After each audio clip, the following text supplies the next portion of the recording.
Club miss and mister tin India 2023 charismatic से मुझे सराहा गया है एंड मेरा सफ़र बहुत अच्छा रहा है, स्टार्टिंग से लेके ग्रैंड फिनाले तक, अवार्ड नाइट से लेके प्रिपरेशन तक सब बहुत अच्छा रहा है। मुझे अपने टैलेंट पे इन्वेस्टमेंट करना है, बट इसका मतलब ये नहीं कि मैं पढ़ाई छोड़ रही हूँ, बिल्कुल नहीं। अब मुझे टाइम मिला, अब मैं वापस से हर एक चीज़ स्टार्ट करूँगी। को मैं यही मैसेज देना चाहूँगी कि मॉडलिंग एक ऐसी चीज़ है, ठीक है, जिसको आजकल कहीं ना कहीं लोग नेगेटिव पर्सपेक्टिव से देखते हैं। क्यों? अगर आप कोई टीनेजर्स बच्चे से पूछ लो कि मॉडलिंग क्या है, उनके दिमाग में फर्स्ट चीज यही आएगा कि शॉर्ट शॉर्ट ड्रेसेस, ठीक है, lot of makeup and stuff, shoots वगैरह।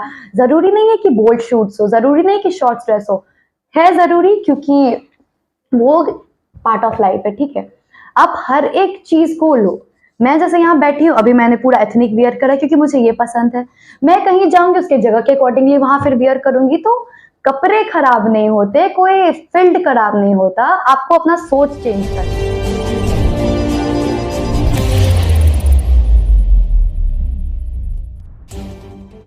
नमस्कार, मैं सचमुच अब्बास, आप चौथा स्तंभ देख रहे हैं। आज हम आपको जिनसे मिलवाने वाले हैं वो मिथिला की रहने वाली हैं और आज हम उनसे मिलने आए हैं क्योंकि उन्होंने एली का जो miss India, teenagers miss India और मिस्टर इंडिया का शो हुआ था, उसमें उन्होंने वहां तक का जो मंजिल है वहां तक वो पहुंची थी और उन्हें करिश्मेटिक पुरस्कार से सम्मानित किया गया था। कुछ कदम वो पीछे रह गई थी टीनेजर्स मिस इंडिया बनने से और आज वो हमारे साथ हैं।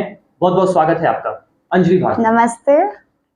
कैसा लगा और कैसा रहा वहां तक का सफर आपका? सो फर्स्ट ऑफ ऑल नमस्ते आप सभी को, मेरा नाम अंजलि है, मैं आप ही के मिथिलांचल से बिलोंग करती हूँ। बहुत खुशी के साथ मैं आपको बताना चाह रही हूँ कि LA club miss and mister tin India 2023 charismatic से मुझे सराहा गया है एंड मेरा सफ़र बहुत अच्छा रहा है, स्टार्टिंग से लेके ग्रैंड फिनाले तक, अवार्ड नाइट से लेके प्रिपरेशन तक सब बहुत अच्छा रहा है मेरा।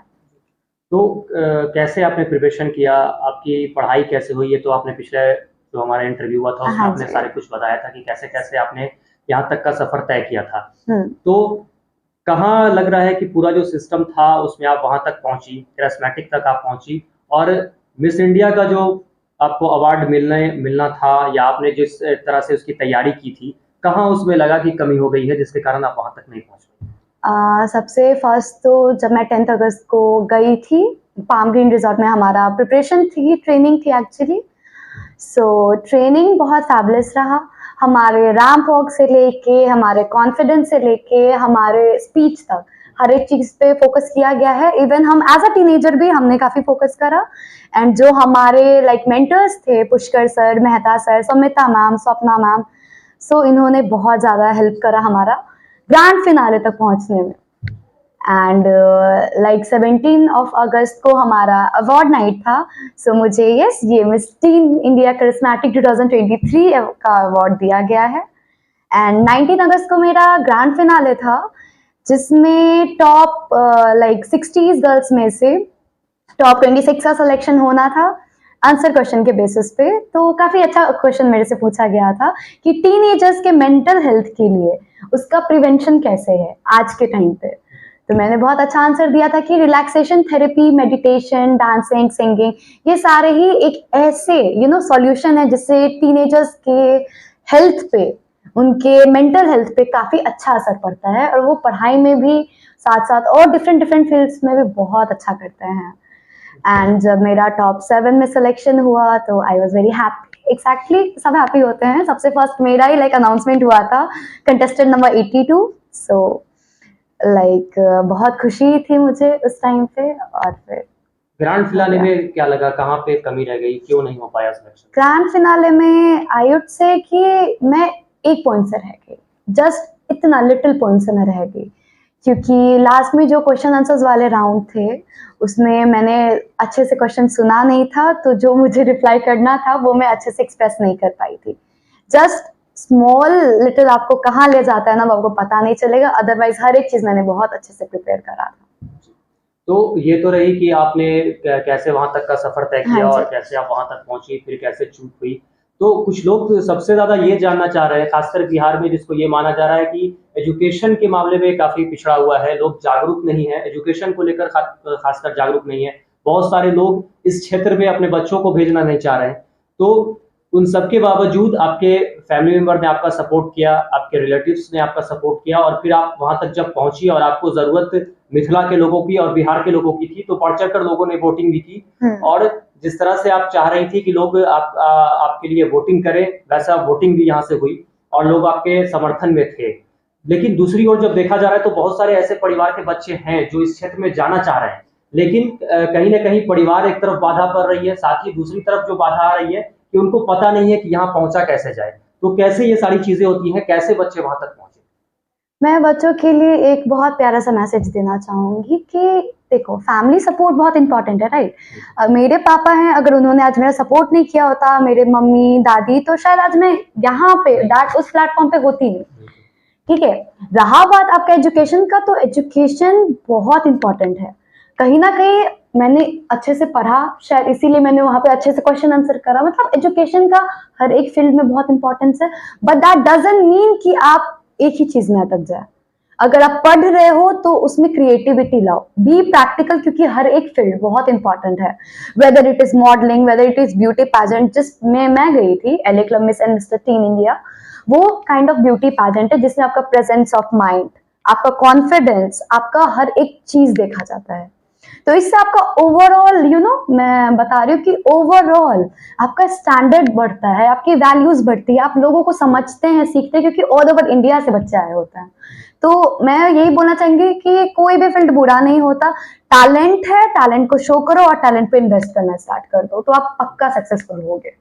यही। तो बच्चे कैसे जाएँ, इसके बारे में उन्हें कहाँ से पता चलेगा, कैसे वो वहाँ तक पहुँचेंगे? अगर किसी को मॉडलिंग का शौक है, तो क्या प्रोसीजर होता है वहाँ तक पहुँचने का? कैसे-कैसे राहें होती हैं? क्या उसमें क्या मुश्किलात आती हैं? उन सब पर भी हम बात करेंगे, लेकिन सबसे पहले पहुँचा कैसे जाएगा वहाँ पे?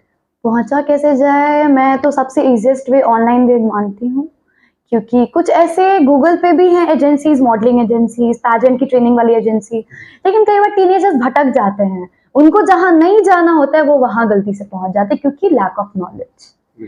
वो कंसल्ट नहीं करते हैं, उनको बस दिमाग में इतना रहता है कि मुझे करना है, शौक है, हर एक चीज, लेकिन आपको एक वे चाहिए।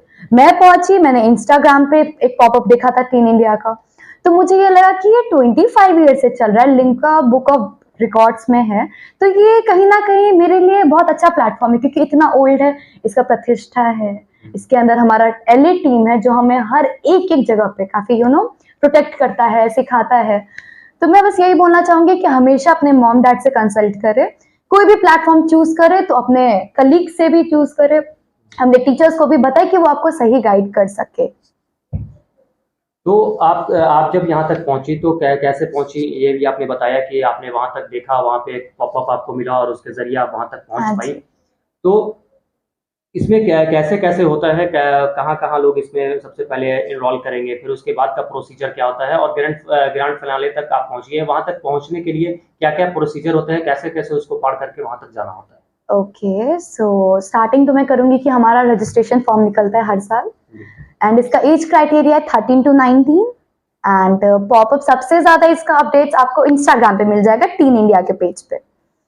सो वहां से हमारा सिटी ऑडिशंस के डेट फाइनल होते हैं, हम रजिस्ट्रेशन फॉर्म्स भरते हैं, उसके अकॉर्डिंगली हमारा एक डेट फिक्स होता है, पर्टिकुलर डेट फिक्स होता है, उस पर हम ऑडिशंस देने जाते हैं। जैसे बिहार में हुआ, तो बिहार का ऑडिशन था पटना में, उसके कैपिटल सिटी में। तो जितने भी बिहार के बच्चे हैं, स्टेट वाइज होता है, 14 डिफरेंट स्टेट्स को हम लोग चूज करते हैं, नॉर्थ साउथ ईस्ट वेस्ट, जिसके कैपिटल्स में होते हैं, एंड फिर वहां पे सारे डिस्ट्रिक्ट्स के बच्चे आते हैं, अपना रिप्रेजेंटेशन दिखाते हैं। इवन वहां पे हम कुछ क्वेश्चंस पूछा जाता है, जो हमारी शो डायरेक्टर समिता बोसना, वो एलए क्लब के पूरे टीम को लेके वहां पहुंचती है, मेहता सर, पुष्कर सर, सारे रहते हैं, तो वो बस कुछ क्वेश्चंस पूछेंगे, आपका कॉन्फिडेंस लेवल चेक करेंगे। तो ओवरऑल वहां से चेक करके जब आप आगे जाते हो, ठीक है, तो आगे वाला स्टेप है हमारा सेमीफाइनल्स, जो कि मेरा हुआ था दिल्ली में, रशियन ब्लू में।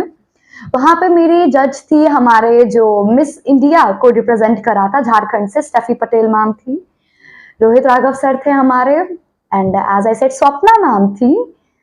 तो हमारा वहां पे एक क्वेश्चन आंसर राउंड हुआ था, स्क्रीन रिकॉर्डिंग राउंड था बेसिकली।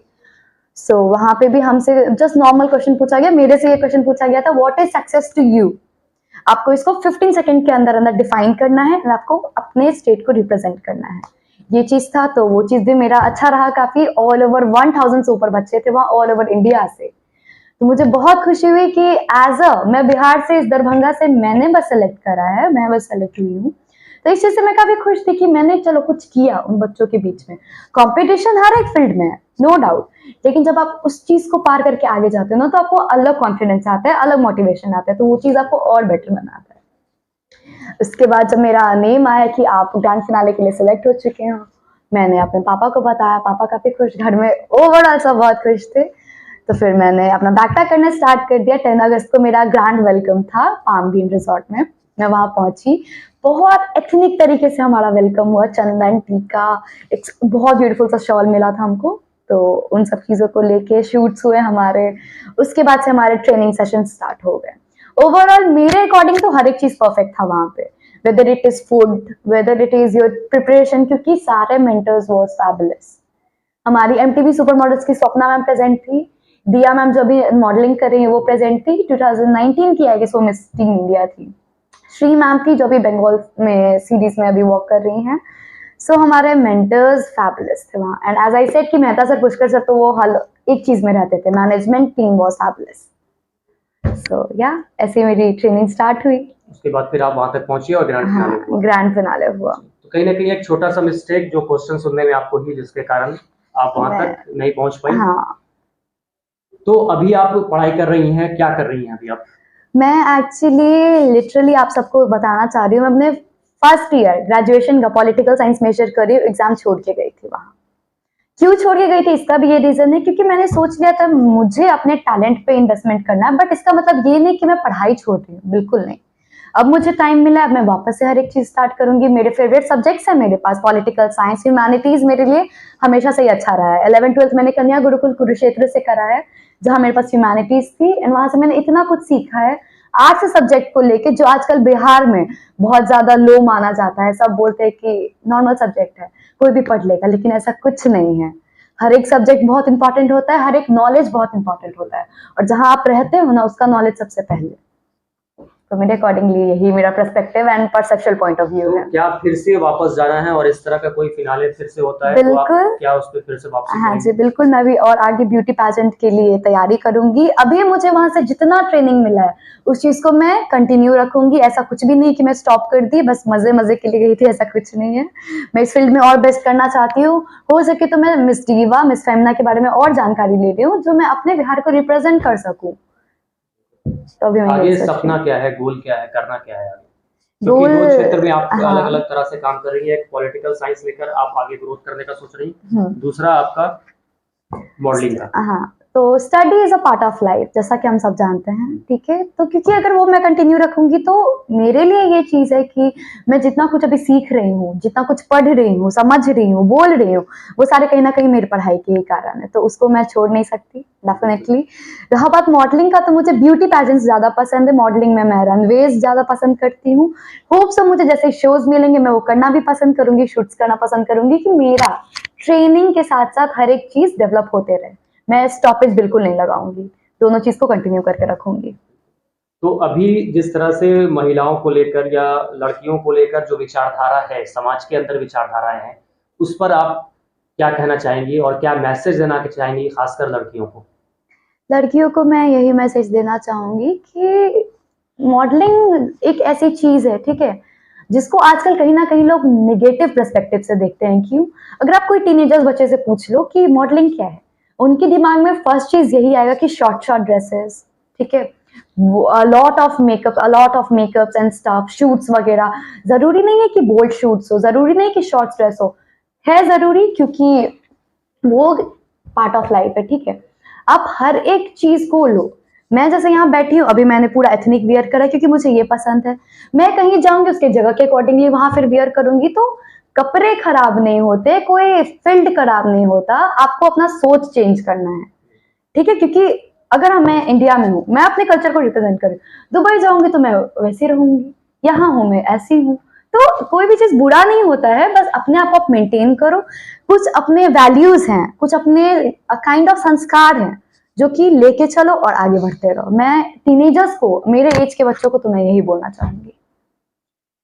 बहुत बहुत धन्यवाद आपका हमारे चैनल से बात करने के लिए। थैंक तो हमारे साथ अंजलि भारती थी, जिन्होंने बताया कि कैसे उन्होंने एली का जो मिस्टर एंड मिसेस इंडिया का कंपटीशन हुआ था, वहां तक वो उस सफर को उन्होंने तय किया, ग्रैंड फिनाले तक वो पहुंची और उन्हें अवार्ड भी मिला।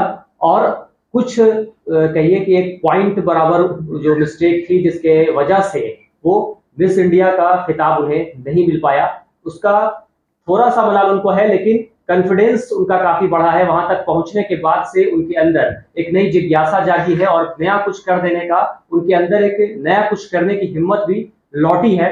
और उस हिम्मत के साथ वो आगे फिर इस क्षेत्र में अपना कदम रखेंगी और लगातार वो इस क्षेत्र में संघर्ष करती रहेंगी, ऐसा उन्होंने कहा। साथ ही उन्होंने बताया कि वो अभी कैसे पढ़ाई भी कर रही हैं, साथ ही जो उनका शौक है वो उस क्षेत्र में भी आगे बढ़ रही है। तो कहीं ना कहीं जो लोग पढ़ाई को कमतर मानते हैं या उसके साथ साथ वो पैरेलली कुछ और करना नहीं चाहते हैं या सोचते हैं कि नहीं हो सकता है, तो उनके लिए अंजलि भारती एक मिसाल है कि कैसे वो दोनों चीज को लेकर साथ में पैरेलली चल रही हैं और आगे संघर्ष उनका जारी है। साथ में उन्होंने कैसे इस क्षेत्र में आगे बढ़ा जाए इस पर भी बात की और बताया कि बिहार की जो लड़कियां हैं, तो अगर वो इस क्षेत्र में आना चाहती हैं तो कैसे वो आ सकती हैं। साथ ही अगर वो किसी भी क्षेत्र में जाना चाहती हैं, क्योंकि अब इंडिया में खास करके अगर हम पूरे देश की भी बात कर ले तो महिलाएं अब किसी क्षेत्र में कम नहीं है, वो हर एक क्षेत्र में आगे हैं। और बेटियों को अब आगे आना होगा, क्योंकि लगातार जो महिलाओं का शोषण हो रहा है उससे हम तभी बच सकते हैं और तभी हमारा समाज बच सकता है जब महिलाएं हर क्षेत्र में आगे आएंगी। और इसलिए कैसे महिलाएं अब आगे आए, कैसे उस क्षेत्र में आए, साथ ही जिस तरह से विचारधाराएं होती हैं कि इस तरह के कंपटीशन जब होते हैं तो वहां पर शोषण और अलग अलग तरह की मानसिकता वहां पर लोगों के बीच है, समाज के अंदर एक घृणित मानसिकता है कि वो क्षेत्र अच्छा नहीं है। तो उसके बारे में भी उन्होंने साफ साफ बताया कि कैसे इस क्षेत्र में लोग रहते हैं और अलग अलग सबके विचार हैं और उसके अनुसार वो अपना काम कर रहे हैं, वो एक तरह से काम है। तो किसी एक सेक्टर को लेकर जिस तरह से प्रोपेगेंडा फैलाया गया है उसमें कितनी सच्चाई है, उस पर ये सबसे ज्यादा जरूरी है महिलाओं का विकास होना, महिलाओं के विकास के क्षेत्र में आगे बढ़ना, हर एक क्षेत्र में आगे बढ़ना। और तभी इस समाज का, एक अच्छे समाज का निर्माण तभी हो सकता है जब वो समाज शिक्षित हो। बिल्कुल। तो आपने अगर अब तक हमारा चैनल सब्सक्राइब नहीं किया है तो जल्दी से कर लें, साथ ही बेल आइकन दबाना बिल्कुल ना भूलें। और ऐसे ही खबर हम लगातार आप तक लाते रहेंगे और लोग जो संघर्ष कर रहे हैं उनकी कहानियां आप तक पहुंचाते रहेंगे। नमस्कार।